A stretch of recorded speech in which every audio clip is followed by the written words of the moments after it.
Nggak bisa Pak, hanya suka-suka Bapak. Anak Bapak, anak sekolah, nggak bayar sekolah, suka-suka Bapak, Bu. Gimana saya nggak bayar sekolah? Saya cicil, Bu, kalau nggak saya bayar. Iya, dia dapat bantuan itu kemana maksudnya? Ya itu kan saya kasih, ini lah saya kasih dicicil. 700 itu.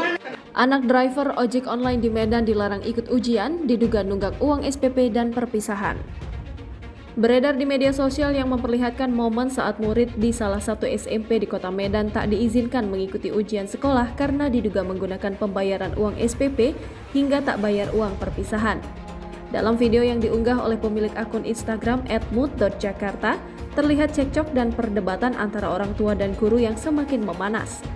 Tampak insiden tersebut tak hanya dialami oleh satu pelajar saja.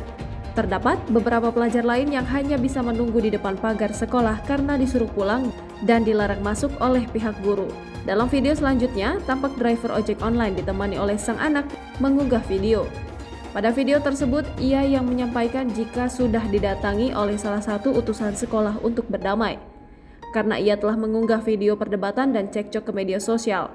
Lebih lanjut, driver ojek online itu berharap agar anaknya bisa sekolah dalam keadaan apapun. Menurutnya, pendidikan adalah yang utama untuk dirinya dan keluarga.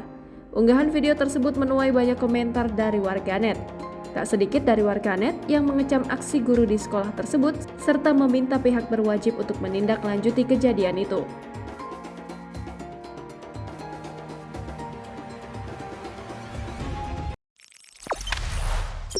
Jangan lupa subscribe, share, komen, dan like ya!